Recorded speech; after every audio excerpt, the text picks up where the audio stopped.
सर्वांना नमस्कार. आज आपण तिर्यक कटिचक्रासन करणार आहोत. यासाठी सावधानी. ज्यांना पाठदुखी, मानदुखी, कंबरदुखी तसेच सायटिका आहे त्यांनी हे आसन करू नये. यासाठी कृती: पायामध्ये शक्य होईल तेवढे अंतर घ्या. हाताची बोटे एकमेकात गुंतवा. श्वास आत घेत हात वर घ्या. श्वास सोडत सावकाश समोर वाकायचे आहे. आता उजवीकडे वळवा. श्वास आत घेत सरळ व्हा.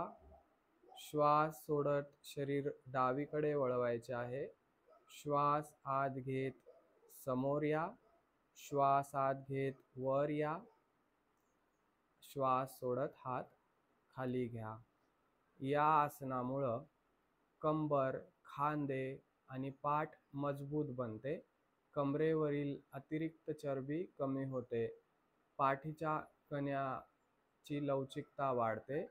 पचनक्रिया सुधारते. सर्वांचे धन्यवाद. उद्या भेटूया एका नवीन आसनासोबत.